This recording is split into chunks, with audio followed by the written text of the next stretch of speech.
Hi, I'm Dr. Gary Smalley, and I've been helping marriages for years improve, and I've got a couple of friends who have some very unique insights into marriage, and I want you to meet them. Hey, thank you, Gary.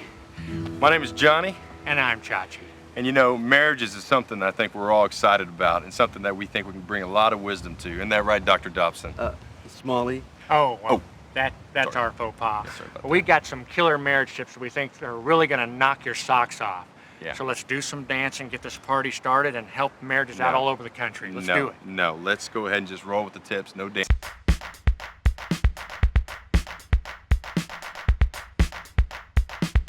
When you get the chance, finish your wife's sentences. For her.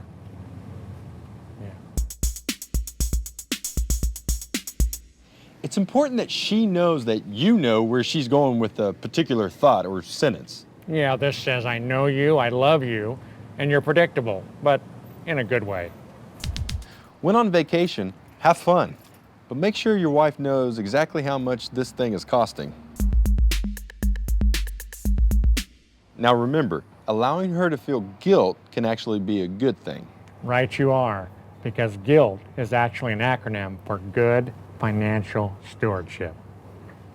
No, that's... Yeah, it is. It is. That doesn't make sense. It is. Does not make sense. It is. When you're in an argument, it's key to use the time that your spouse is talking to come up with what you want to say next.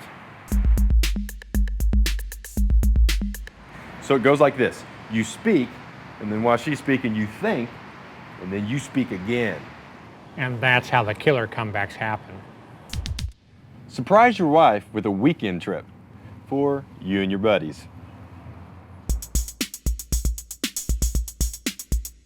Husbands, doing this will help her see that you're taking care of your needs. And taking care of your needs will give you the ability to take care of her needs. You know, putting your kids in timeout works for most parents, but putting your spouse in timeout can also be really effective. Putting your spouse in the timeout chair will hopefully help her see things from a different perspective, preferably yours. And if you get any pushback, I'd let her know that you're having a hard time telling her apart from the children. That's classic. I like that. Whenever your wife tells you about something she wants to buy, respond with the sound effect of a cash register. Here's a little role play for you. Hey, honey, I'm gonna go buy some skinny jeans. Cha-ching. Hey, honey, I'm gonna go get some bread now. Cha-ching. You know, guys, those were kind of horrible tips. Okay. I guess you didn't like them that much. I mean, when you think about it, those were killer tips, and I think they'd kill most marriages. Well, I guess we're at an impasse then. Awkward. Hey, Gary, here's an idea, though. To keep the video rolling, let's just do the robot at the end and send this thing off with some fun, if you know what I'm saying. You want to do that with us? I tell you what, I was, a little bit uncomfortable by this. It's kind of, weird.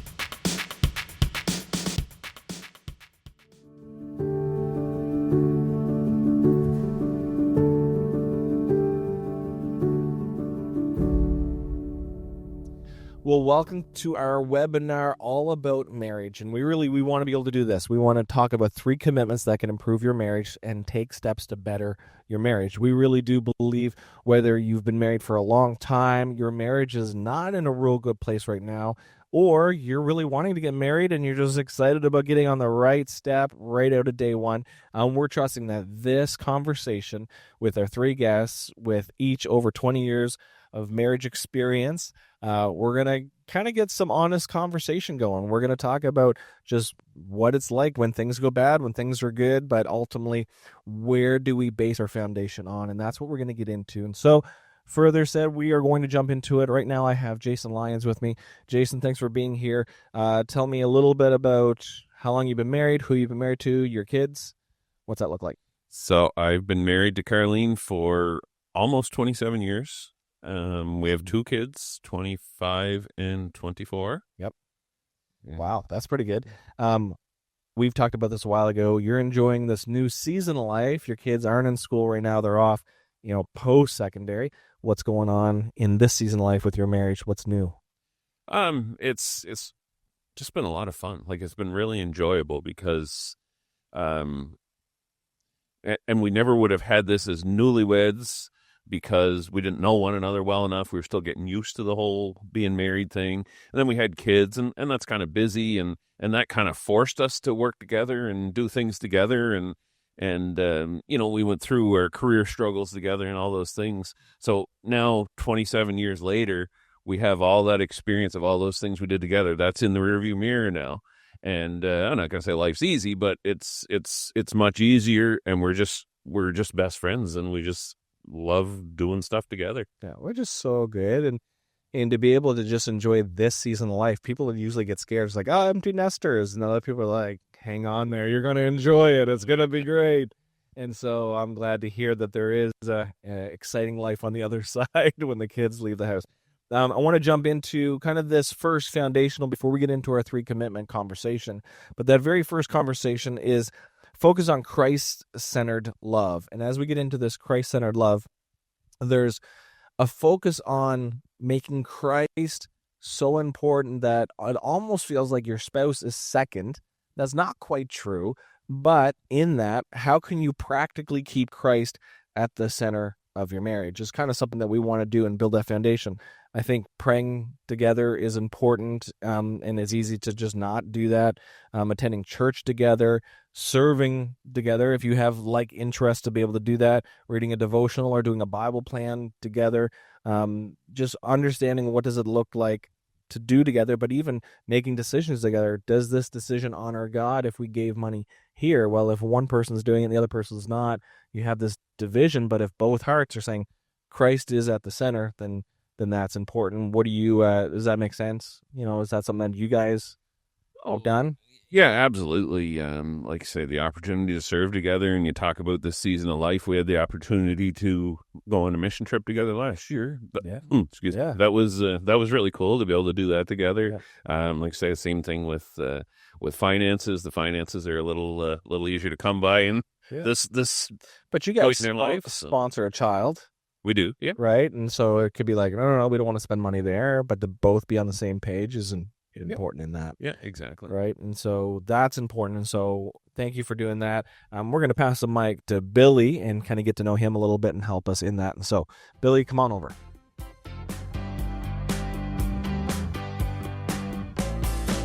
How long have you been married? How many kids do you have? Go for it. Yeah, no, we've been married. Me and Dale have been married for 34 years, almost 35. She is a lucky girl, right? Maybe it's the other way around. Yes, you're the lucky guy. Very good. Yeah. No, I have 2 kids. Andrew's 33, Erica's 31. Yeah. Yeah. And you don't look a day over 29, so well done. Very good. Question for you then.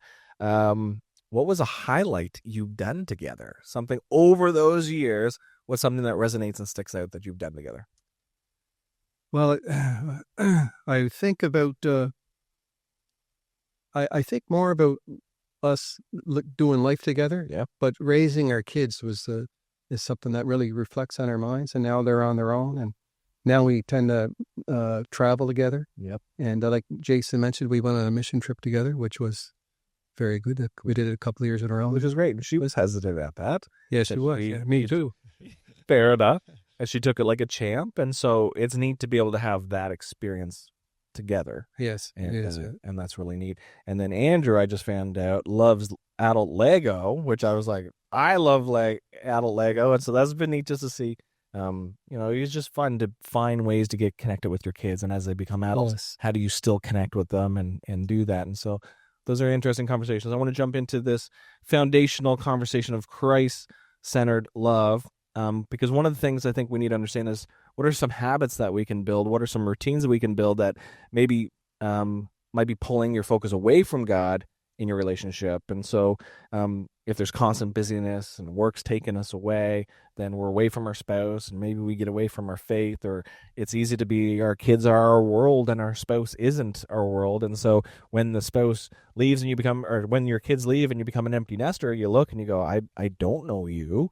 And so that could be very tricky, right? Yes, it can be, yeah. And so just walk us through a little bit of that concept. Like, has life ever been busy for you guys? Yes, it's been busy.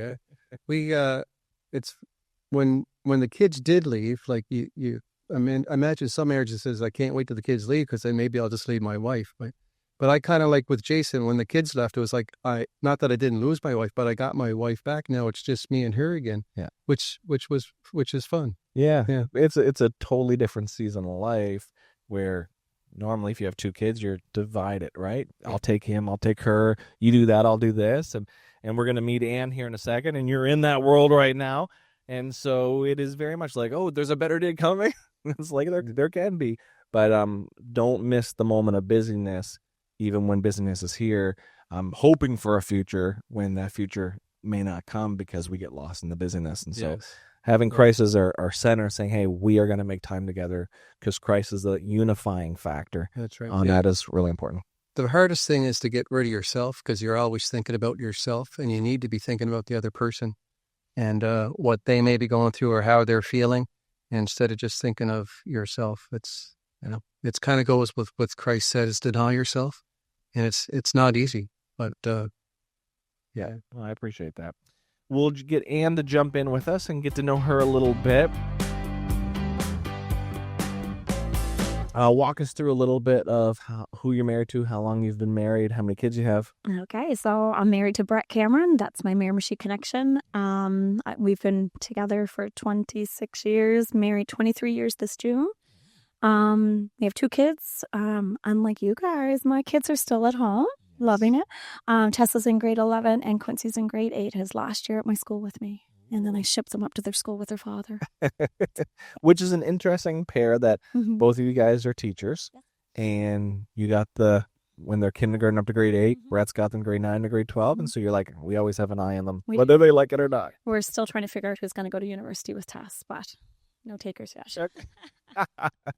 It's fun. And so one of the questions I would love to get to know you a little bit better is, we've talked about this years ago, but how Brett asked you to marry him. Give us the very Coles notes. Very quick. I think we grow up with this romantic vision of how you're going to be proposed to. At least I did. Yeah. And then you meet Brett, and you fall in love with Brett, and God certainly had his hand on us early on in our relationship. To the point where I was like, oh, I would marry this guy. Like, I know this is who I'm supposed to marry. And, a couple years into the relationship, he does get up the courage to ask me. And he's already asked my father, but he decided we need to go canoeing. We need to go to Hortons Creek on a cold fall day when I had my I was doing my student teaching. That's why I was here in Miramichi. And I was stressed out. I had a supervisor come in the next day. I was not going canoeing. I have too much work to do. And he said, no. And he balances me. With that, he's always pushing me to do something different and not be so stressed out about work. And so that was early in my teaching career. He was doing that. So we went canoeing on a cold October 22nd day up a creek, literally, with gunshots in the background and video camera in tow. Why would you take that in a canoe? I gave him 30 minutes. That's all we're going to do. And I decided I was done after 30 minutes. I'm turning this boat around myself, which I did. And he continued to push me into the sides of the creek, and a huge fight involved to a comment. How do you, we had just watched a movie, Finding Forrester, because I love Sean Connery. And he said, what did they say in that movie about way to a woman's heart? An unexpected gift and an unexpected time. To which my head goes down. I don't know he's videoing this. And I turn around to see him in his Mackinac rubber boots and holding a ring. And so we went from this, I hate you, to, oh my goodness, I love you, and want to spend the rest of my life with them. Brett hasn't changed at all then. Not at all. And that's a fun story. And you still have it on tape? Yeah, I think we've got a DVD maybe. Okay. Or 2. A DVD, not even a cassette, a VHS. Yeah, I don't know if we got that one converted or not yet. Yeah, But that's fine. anyway, it's not my proudest moment, but it's funny. Well, thanks for sharing that. We're going to pass the mic over to Jason. We're going to jump into our first question, and then we'll come back to you eventually here.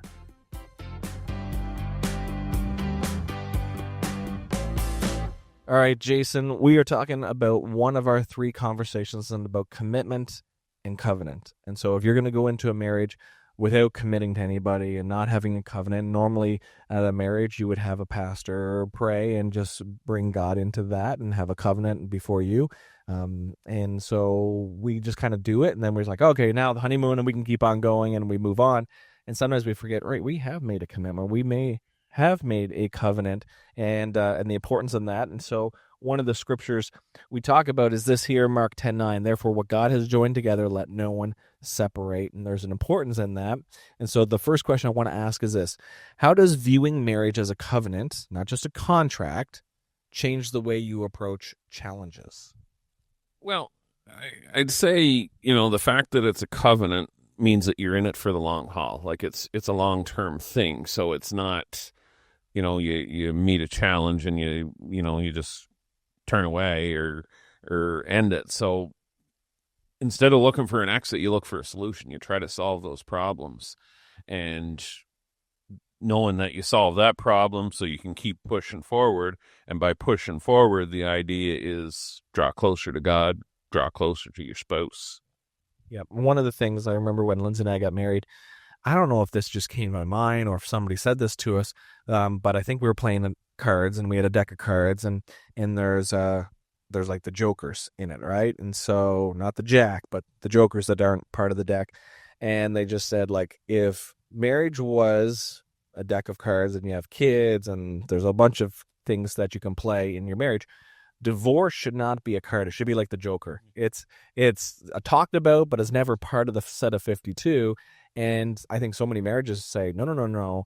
Hey, if you're going to take me off, like, I'm playing that divorce card. And I've heard of people using it as a threat to get people back in line. I'm like, why would you do that? Don't play the divorce card. And so if you made a contract, not a contract, but a commitment and a covenant, that shouldn't be an option. Well, and I'll put it this way, because I work as a construction contractor for a living, and so our company signs a contract with an owner to say that we're going to do this. These are the terms and conditions. This is what the thing I'm building has to look like when I'm done. This is how much it's going to cost you to do. You're going to pay me to do it. All those things, and then you get into the actual construction, and maybe there's something there that happens that's unforeseen. You didn't know it was there. You didn't realize it was there, whatever it was. But you still have to find a solution. You say, I can't just turn around and walk away and say, I'm not building that. Still got to finish building it. And sometimes I finish building it and you end up taking a hit, whether it's financially or whatever it is, because you want to do the job properly. Marriage is the same thing. Sometimes, and Billy talked about, getting past ourselves. Sometimes I got to get past myself and say, maybe this isn't what I want to do, but this is what's honoring to God and what's honoring to my spouse. Yeah, that's so good. And I think you nailed on the head. You're going to run into issues. You're going to be stressed. It's not going to play out the way you wanted it to, the way you imagine it to. You're going to, shining knight, that little shine becomes dull and then becomes a scuff mark. And you're just like, oh my goodness, this is not what I signed up for. But then we forget, wait a second, I'm probably seeing the same way that I'm seeing them. And then that commitment is just something that goes, right. I know that this is going to happen, and there's a solution here, but don't do it by yourself. So another question, what practical steps can you take to strengthen your commitment to each other? I think as a couple, one of the things that we always were intentional about, even right off the get-go, and when we had little kids and things like that, and we even took some flack maybe from other people and stuff for doing it, but we always did regular date nights. There was always times when we got away to do things just the two of us together, and it wasn't necessarily anything elaborate. It wasn't a month-long European vacation or anything like that. It could be as simple as taking the kids to a babysitter and going to a restaurant and having something to eat and just sit and talk, the two of us. Just that, take that time for connection, and you can find that connection, whether it be through, and it's so important that it's alone, that it's just the two of you, despite the busyness, if you do have kids and raising kids, just to make that time to do a devotional together or something like that. Like, it doesn't have to be, you don't even have to leave the house to do it. What if you're not purposeful? It doesn't happen. Yeah. Right. One of the things we want to be able to do in this webinar is offer resources that need. And so one of the things that's going to be in a link in this YouTube video is a link to get a date night, and a fun date night that there's a quick little video that I want to show you. And so check this video out right now. Hey, married people, how's your love life? You riding the love train, or have you been left behind at the station? Whether your love life is sizzling or drizzling, we have just what you need to get you back to the days of Adam and Eve. Before the snake. It's called the Can't Wait Date Challenge. Once a month for 4 months, we're rolling out a brand new Can't Wait date. Now it's time for date number 1. Mark your calendar, call the sitter, and let little Billy and Susie know that Mommy and Daddy are coming home late. Then let the Can't Wait dates do the rest. Oh yeah. Now get ready to get the party started, get the show on the road, and join thousands of other couples who have already jumped on the love train that is the Can't Wait Date Challenge. Yeah, so that's an opportunity to be able to just click that PDF, open it up, print it off at home, or have it on your phone and go on a date night. Like I think it's awesome, and we want to help you have a great date night to be able to do that. What are some other practical steps that may come to mind? I think the other one is, again, it's all about being intentional. But when you're in that relationship with that other person, there's things that I need from my wife, whether it's words of affirmation, whether it's a pat in the back or whatever it is. But keep in mind that your spouse needs that from you too. It's not a one-way street. So you've always got to be kind of open to, is she having a hard day? Is this bothering her? Is that bothering her? Does she want to tell you about it? Does she want you to leave her alone? Just always having your eyes open for that sort of thing. And the more often that you do that, the more, natural it starts to kind of flow and it just makes, again, a better connection. One of the things people don't realize is you're probably wired differently from each other. Okay. And if you don't know that, you haven't been married or you've been newlyweds. So heads up, you need to know this.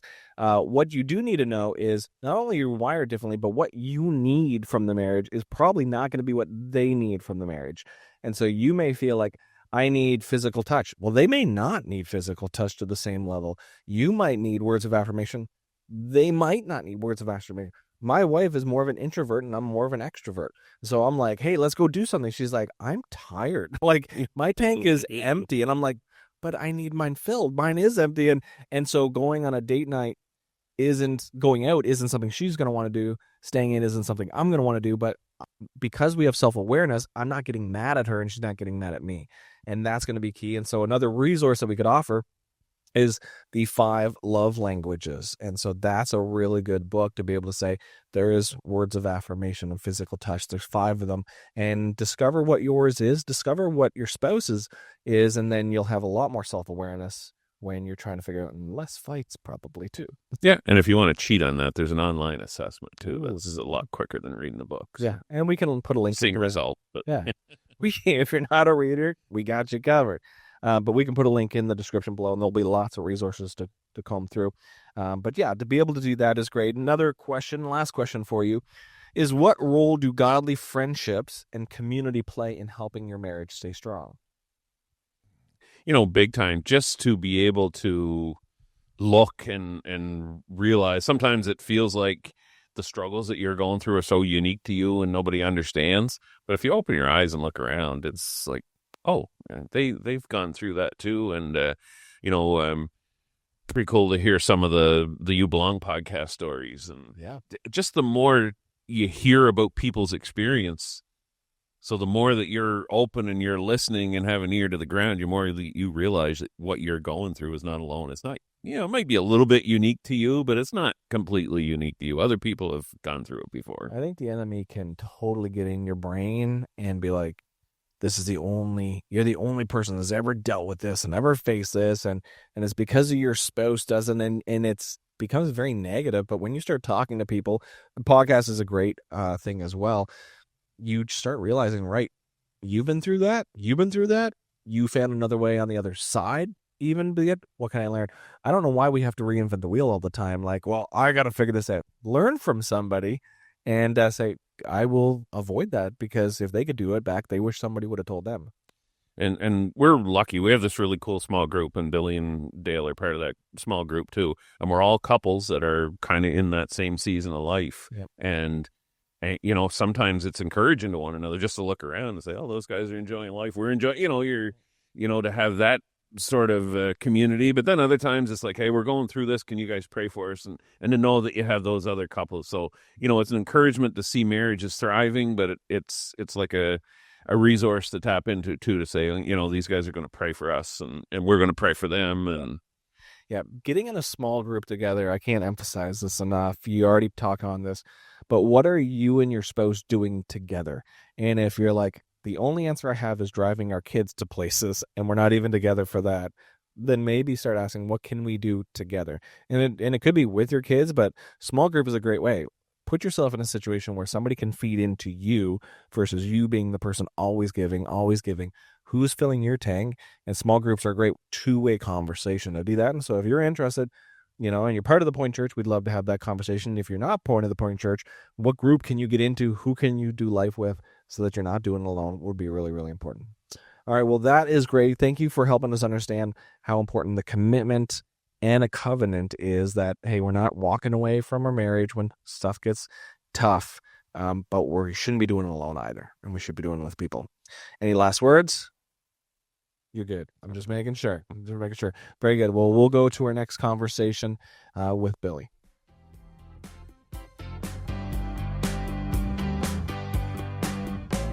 All right, Billy, we are talking about communication and conflict resolution. This is the one nobody wants to talk about, so you drew the short straw.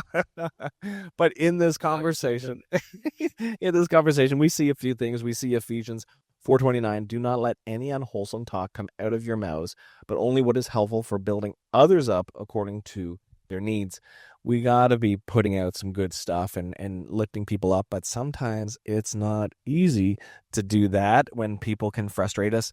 And I find the people that are closest to us are the ones that can get under our skins the most. If people have ever gone to university, college, and you've had a roommate, you love your roommate day one, but man, by graduation, you're like, see you later, buddy. I'm going to get somebody else. But we just talked about the commitment and covenant. We're like, well, I can't get rid of my roommate as my spouse. And so in this question, what communication challenges do you and your spouse face most often? If you could be vulnerable with us a bit. Yeah. Well, one of the biggest ones is communication I think is offense. And that's something that you need to talk about. I'll just give an example. Last year, me and Dale went on a mission trip, and I was asked to give a testimony, give a talk about how I came to Jesus at the church. And they said 5 minutes. And I'm thinking, it's hard to pack a testimony in 5 minutes. So I needed a couple of minutes out on the deck before Sunday just to kind of go over my talk. And I went out on the deck, and Dale was left inside. And I took my phone out, and I timed myself 5 minutes. So I was going over, had my Bible out. And then all of a sudden there was a knock on the patio door, and I got offended. I got annoyed, and I took my phone out. And then, of course, she see me do this. So automatically now she's offended. So I'm sitting there and I say, God, like, why do I do this? It's because in the back of my head, it's like, because I got interrupted, right? So I got interrupted and I took offense. And this happens in marriage all the time, in the little things. And this is what you got to try to clear up. So I said, okay. So there was friction there, and everyone that's married knows this friction. So I go in, and I told her I was sorry. And then she said, all you had to do, Billy, was tell me you were going out for 5 minutes, and I wouldn't have bothered you. And I said, yes, I should have done that. But really, dear, I said to her, it shouldn't have mattered if you interrupted me. So it's just good to just talk them things out. And but to be real, like, I don't get it right all the time, but that time I got it right. And that's where communication comes in. Now, I could have when she knocked on the door, and this is what could have happened in the past, and I took offense because I got interrupted, I could have just stayed there. And it's all her fault. And then there's friction, and that can go on for a couple of days. And if something else happens, it just keeps piling up. And that's why you have to analyze yourself. That's why you have to see what's going on with you. Yeah, and especially if usually it's not one thing. It's compounded, like you just said. Yeah. And then you blow. And you're like, well, how did we get to here? And they don't deal with it. And some of us don't deal with stuff well. sometimes, and there's usually one that does and one that doesn't, usually in a relationship. But how do I deal with that? And so I think having an honest, brutal conversation, even a short one, defuse the next 5 days, right? You're just able to say, hey, sorry, that's on me too. And accepting that helps her fall more in love with you too, right? Yes. To be able to say, that's the guy I married. And the thing is, when things like that happen, whether it's like, you can say that's a small thing or a big, or big things. I said, so now I'm telling this story and there's good coming out of it, right? So that's good come out of that, right? Yeah, which is really, really good. Let me ask you another question. How does Ephesians 4:29 challenge the way you speak to or about your spouse? What does that look like when we say, do not let any unwholesome talk come out of your mouths, but only what is helpful for building others up according to their needs?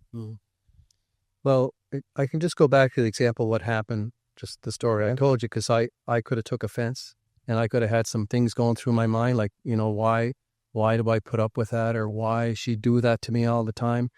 And that's where you have to turn your thinking around and say, no, I can't be thinking that way. And I need to work this out. Yeah. One of the things that, if undealt with, we all need to vent. And sometimes we choose other people to vent to. It's like, my wife, oh my goodness, you would never imagine. She's blah, blah, blah. Now you feel better because you talked about it.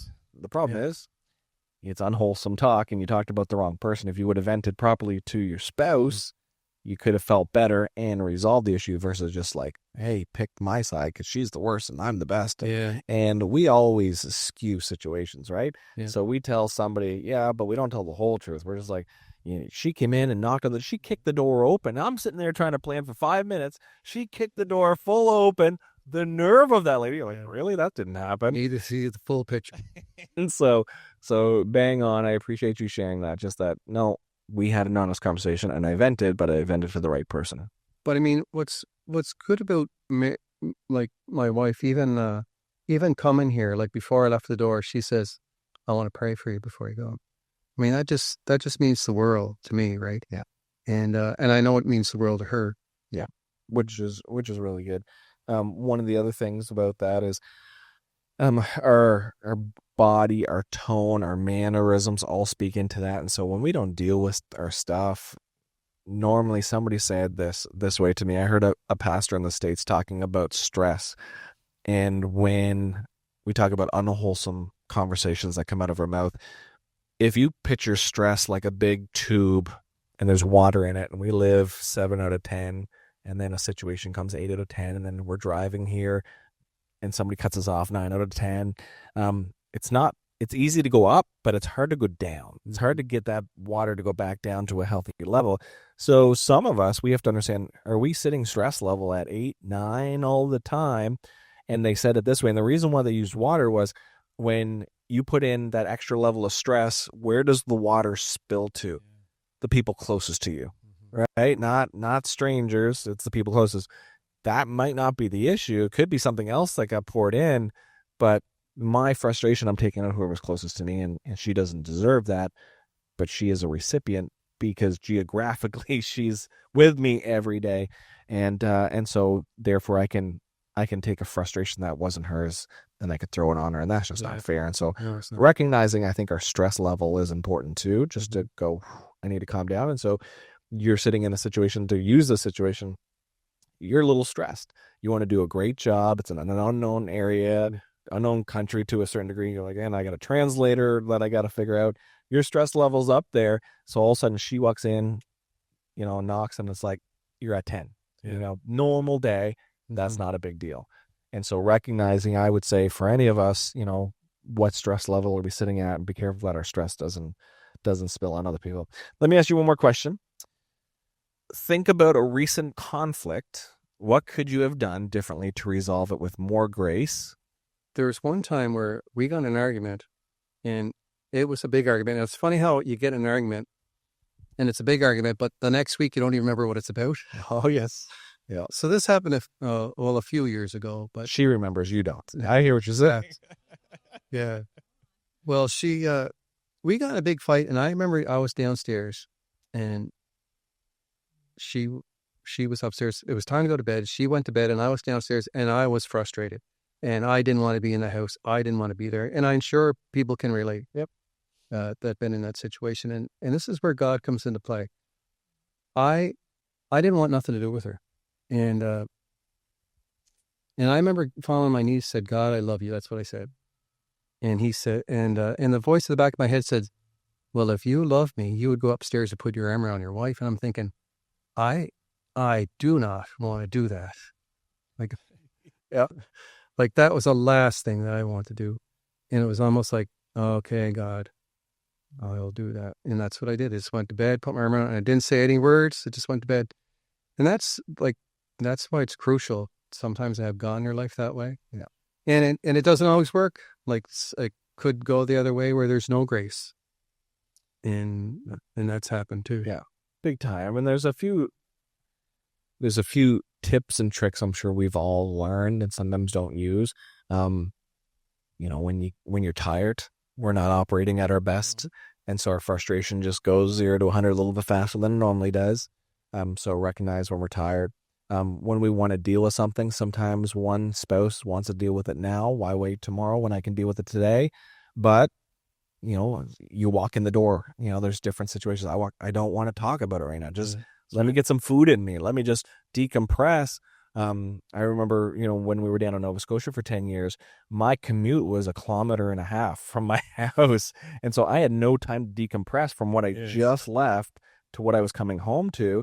So great that I was that close. But I know people that drive 25, 35 minutes and they're listening to a podcast, they're decompressing, they're getting it out. So when they walk in the door, they're mentally able to get home. Yes. And so sometimes, how do you decompress? How do you stress? Because you can bring work home really, really easily. And so there's some of those things, raising your voice. Sometimes we're saying, I want you to understand what I'm saying. You're like, oh, yeah, chill out. And you're like, no, I'm not mad. I'm just trying to be serious. Well, how our tone, how our body language, can get in a lot of fights. So I appreciate really what you're saying and how important it is to say, okay, it's me that has to get fixed first. Yeah. You weren't ever saying she needs to get fixed. God, I'm praying for her that she comes to a realization. Yes. It's like, okay, hug my wife. I need to get there. And that's I would say the key when conflict arises, to get this figured out. Yeah. And then I'm at a better position to actually have a conversation. And so super, super interesting. So thank you for having this conversation. One of the resources we'd love to even offer everybody, and some of you are accessing this, is a thing like Netflix called RightNow Media. And so RightNow Media has a ton of resources, ton of videos, small group videos, teaching videos. And so on there, you can click that link and you can request to get access. Our church, the Point Church, pays for that. And so anybody that wants to get it gets it for free. So it's a great tool. So if you're like, I want to watch something with my spouse and learn that, there's hundreds of videos on there that could be very, very helpful in this way. And then there's another thing that I just started going, and I don't know if any of you guys have heard this, but it's Marriage 365. And I'm just kind of digging my toe into this. Jason, you've heard of it. We can talk about it a little bit later.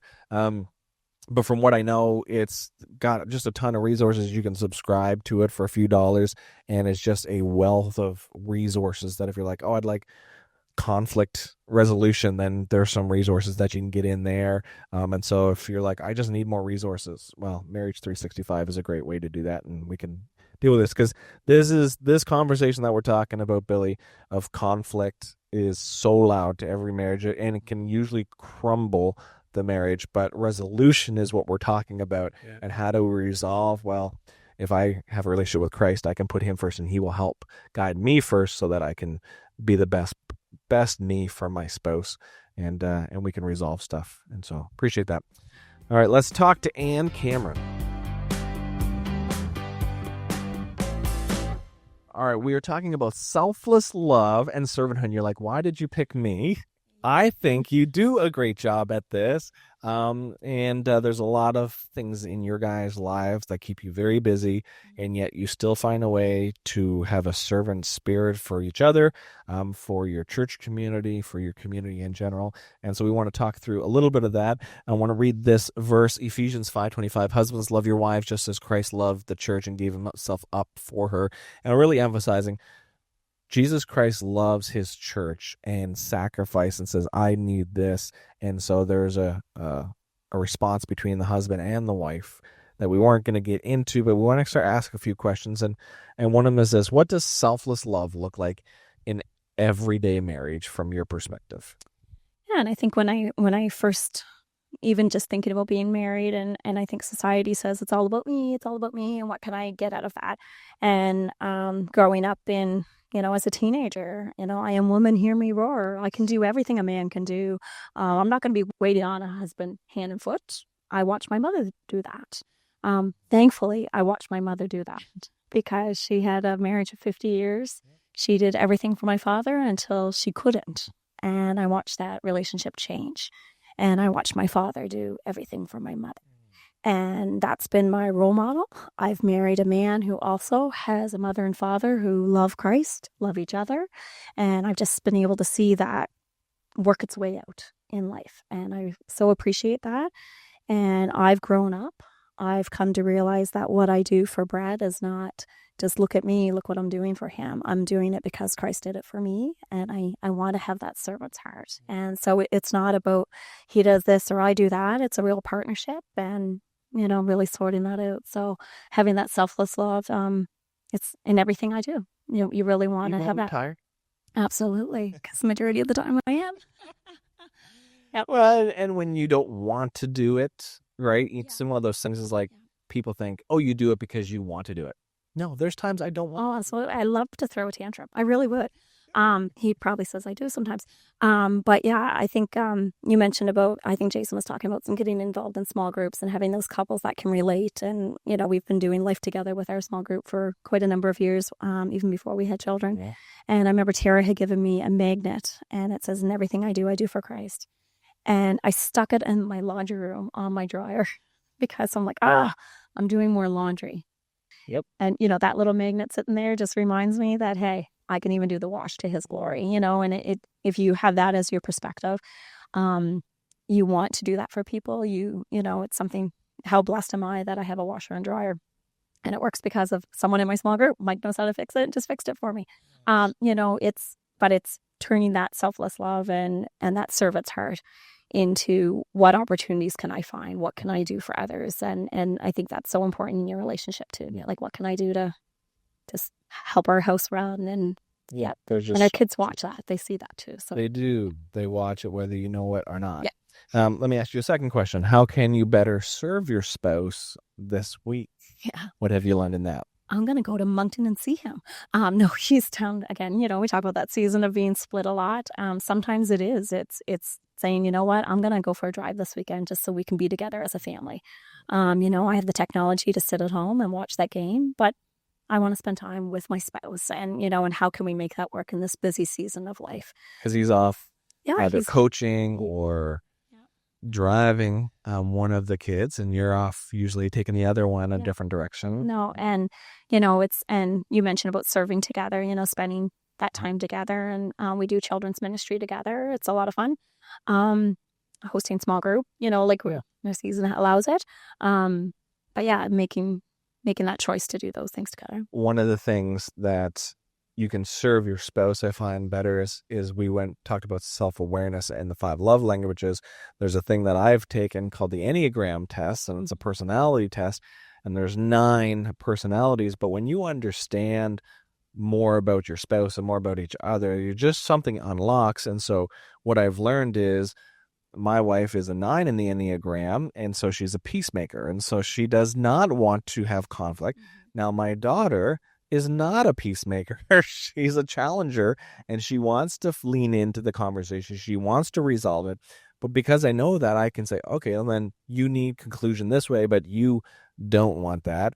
And then I look at myself, and I'm a 2 in the Enneagram, which is the helper. And so I'm like, how can I help you solve this? She's like, I don't need your help. And then you're like, okay, you just need, peace and resolvement. So there's different resources out there, and we can link in the description just a free personality test with the Enneagram that can just give you an idea like, oh, I didn't realize that's who I am because Brett's a certain way, you're a different way. But when you realize how you're working, and not just because I got to wait 20 years to learn it, we can learn a lot faster. You find out very quickly sharing common spaces together when you live with somebody. Yeah, you can find out really quickly how you're wired one way or the other way. You mentioned peacemaker. He would be the peacemaker. Yeah. He doesn't like a yelling match. I grew up with that. Not Yeah. not my parents doing it. That's just my personality. So I learned, I adapted to not be that person who goes from 0 to 10 very quickly. And maybe that's the education background. Yeah. But yeah, just realizing that that's not how he's just going to shut down if I do that. So we're not going to get any further ahead. And again, that goes to what Billy was saying about communicating and just figuring that out. And how are you going to communicate? And how can you rework this so that you can be on the same page? Absolutely, which is really important. So hopefully these are some good tidbits. I have one more question for you. What does that level of sacrifice look like in a marriage? That Ephesians 5:25. Like, what does that look like for you? Yeah, and again, it's not about me.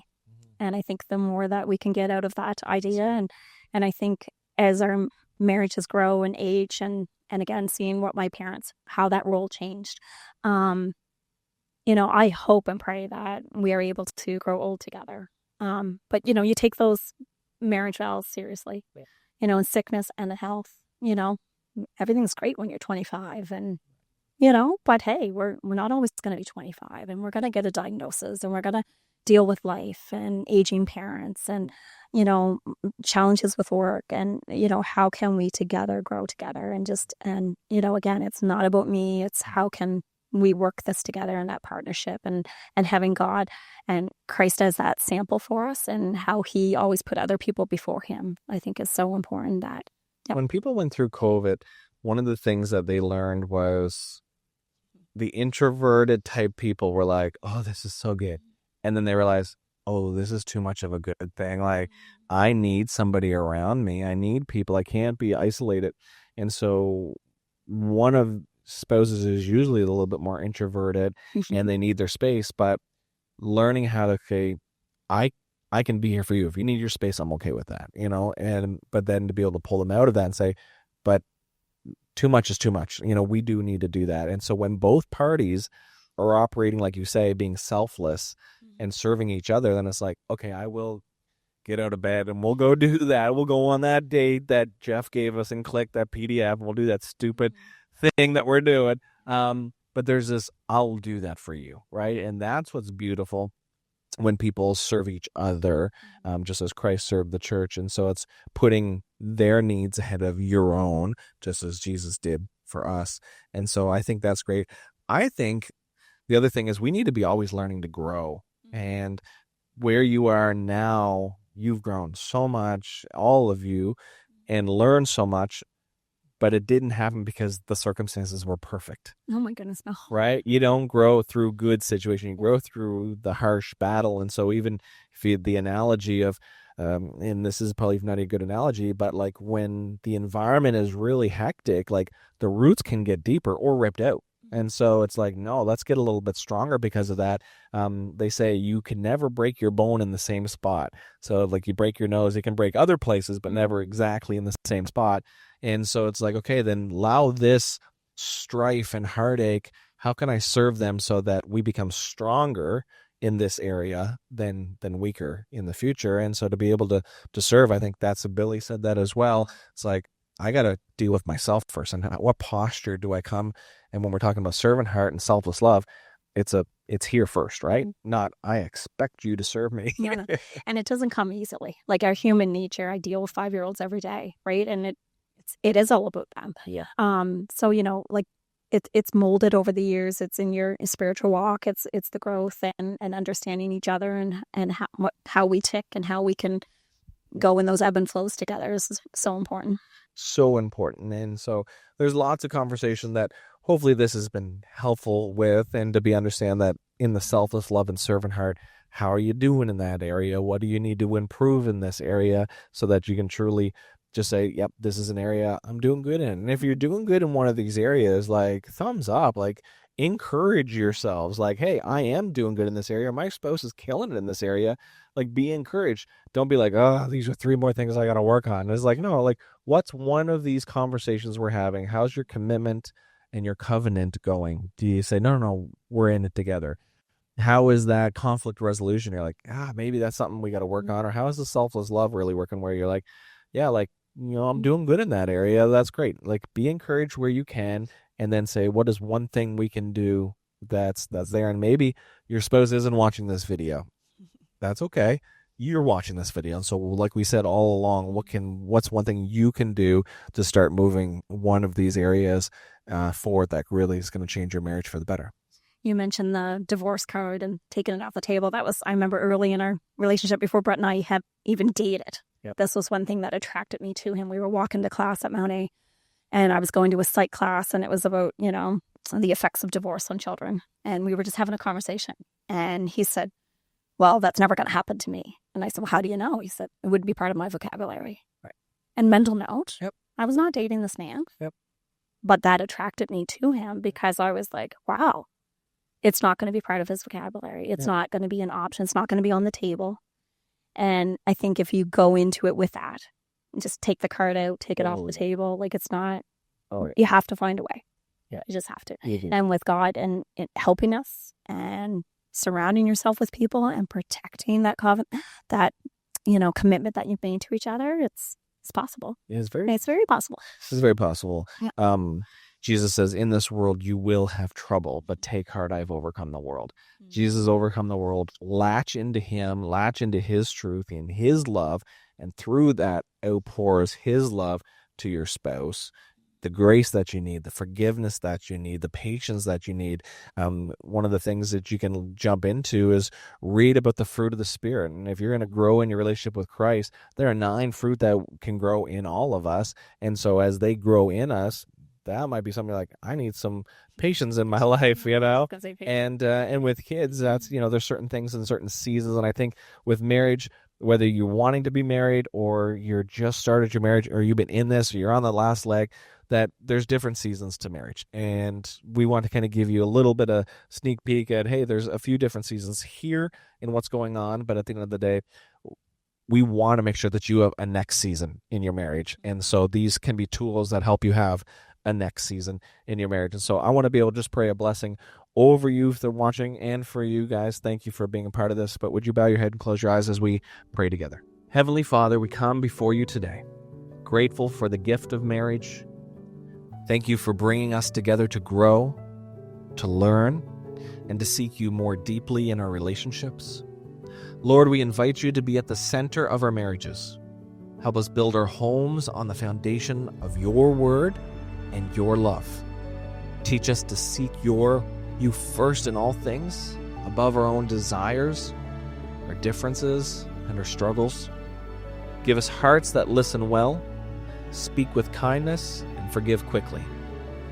May our communication reflect your grace and your truth. Help us to love selflessly, just as Christ loved us. May we serve each other with humility, patience, and joy, always looking for ways to lift one another up. And God, remind us that marriage is not just a promise, but a covenant. Strengthen our commitment. Help us to choose love every day and remain faithful through every season.